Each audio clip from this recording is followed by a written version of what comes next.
Hello class. In last lecture we have taken the example on the here rate of change. This is next point average concept and the marginal concept. इसके बीच में और एक है वो point हम बाद में ले लेंगे. देखो हमें पता है कि R is the total revenue, X is the unit of goods. यहाँ पे एवरेज टोटल रिवेन्यू क्या रहता है आपका R अपॉन X रहता है. So dr upon dx is equals to marginal revenue. Okay, so total revenue function कितना हो गया मेरा R is equals to P D. P क्या है, प्राइस है. D क्या है आपका, डिमांड है. So D is equals to F of P. Okay, and R is equals to P into F of P. So P is equals to what, G D. R is equals to क्या है आपका, G D. G क्या है आपका, this is a function of demand. This is function of demand. ये क्या है, function of price. ये क्या है आपका, फंक्शन ऑफ प्राइस. तो एवरेज रिवेन्यू क्या हो गया, R upon D. Okay, and marginal revenue क्या हो गया, D R upon D D. Okay, so these are the formula. बीच में कुछ इंक्रीजिंग डिक्रीजिंग का है, वो भी हम देखते हैं. मैं ये रफ कर देती हूँ.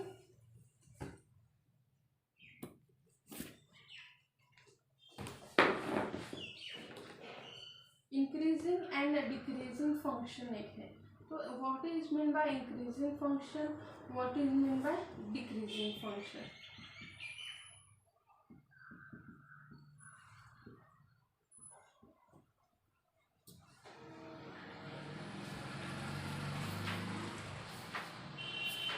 तो फर्स्ट यहाँ पे जब फंक्शन आपका एफ डैश ऑफ सी, मतलब क्या है, एफ डैश आप ऐसे भी लिख सकते हैं कि अगर मेरा डेरिवेटिव जो है एफ डैश ऑफ सी अगर मेरा क्या है ग्रेटर देन जीरो है तो फंक्शन क्या हो जाता है, इंक्रीजिंग हो जाता है. अगर मेरा यहाँ पे F dash C less than zero हो जाता है मतलब फंक्शन क्या हो गया आपका, डिक्रीजिंग. ओके, इसका एक एग्जांपल लेते हैं हम इंक्रीजिंग एंड डिक्रीजिंग फंक्शन का. If y is equal to, देखो आपका फंक्शन को अगर मुझे ग्राफ में लिखना है तो ये देखो छोटे से बड़ा हो रहा है मतलब क्या हो गया, इंक्रीजिंग. और बड़े से कम में जा रहा है मतलब क्या हो गया, ये फंक्शन मेरा डिक्रीजिंग फंक्शन. एग्जांपल लेते हैं कि अगर y is equal to x cube, show that y is increasing for all non-zero x. तो क्या हो गया, y is equal to क्या है आपका, x cube dy by dx is equal to 3x square. Now x is not equals to 0, x square greater than 0, so 3x square क्या हो गया आपका, ग्रेटर देन 0 हो गया. ओके, इसके लिए क्या है आपका जो D Y by D X है ये क्या हो गया मेरा, ग्रेटर देन 0 हो गया for all non zero x. कौन से भी नॉन जीरो एक्स के लिए मेरा एक्स की D X Y by D X की वैल्यू क्या होगी, ग्रेटर देन 0.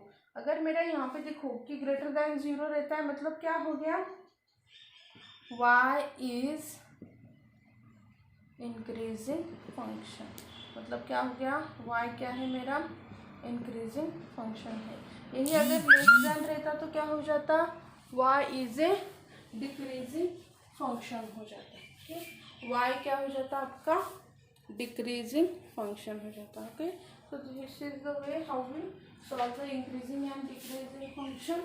नेक्स्ट पॉइंट है आपका यहाँ पे maximum and minimum function.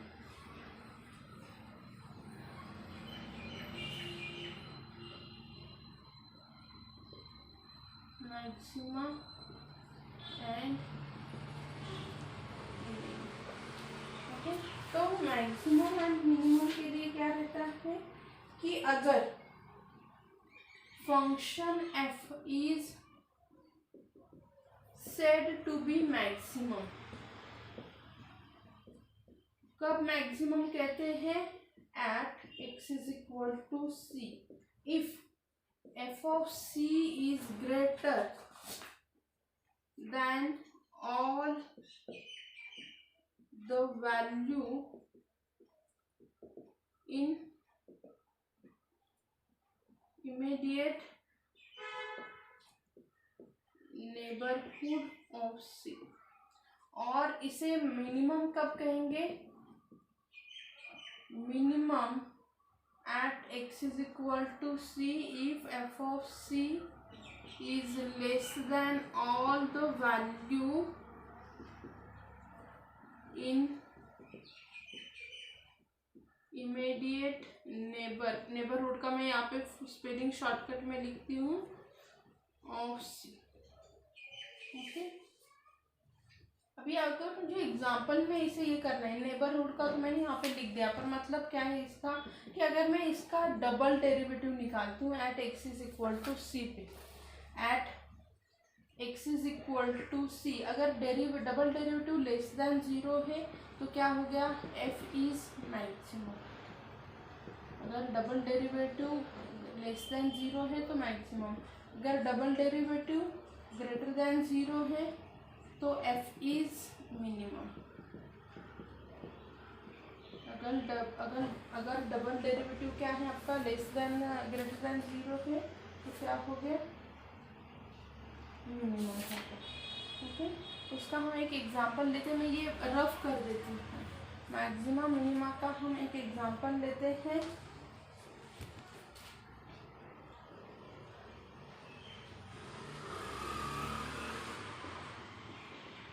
Examine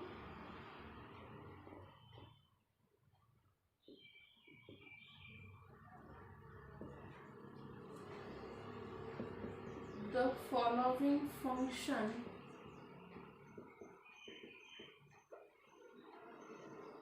for maxima and minima।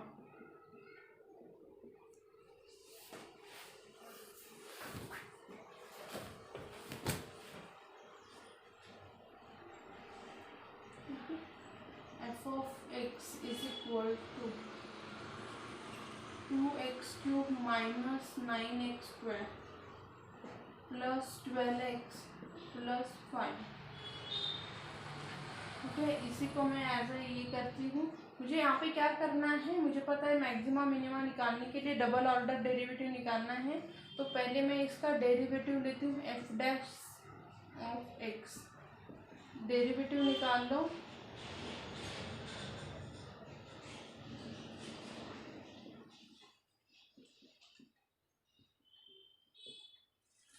which is equals to 2x cube minus 9x square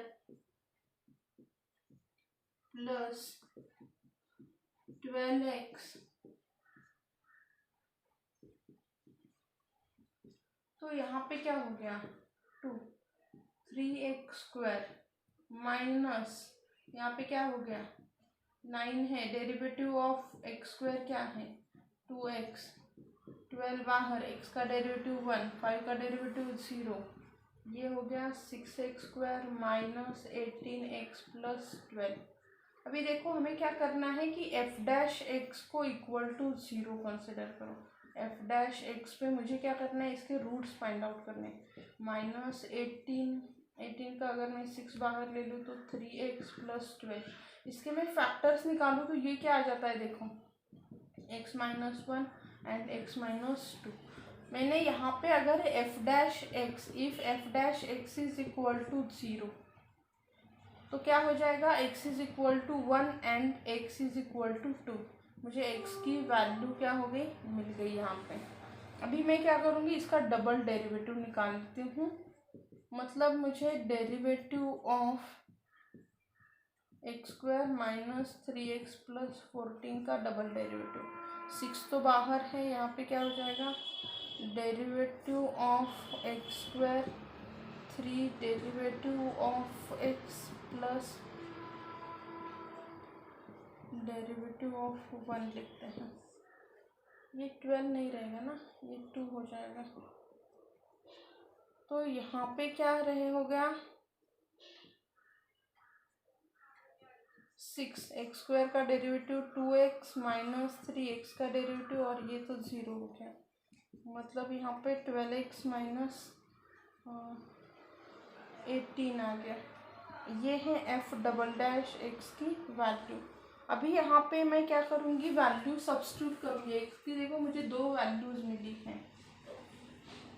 eight X is equal to 1, F double dash of 1 is equal to 12 minus 18 minus 6 at X is equal to 2। ये क्या हो गया, less than 0 हो गया, मतलब यहाँ पे x की वैल्यू क्या रहेगी, मैक्सिमम रहेगी। यहाँ पे f double dash of 1 is equals to, ये क्या है, सॉरी 2 पे 12 इंटू 2 माइनस 18 24, मतलब क्या हो गया प्लस 6। ये क्या है, ग्रेटर देन 0 है, मतलब यहाँ पे वैल्यू क्या रहेगी, मिनिमम रहेगी।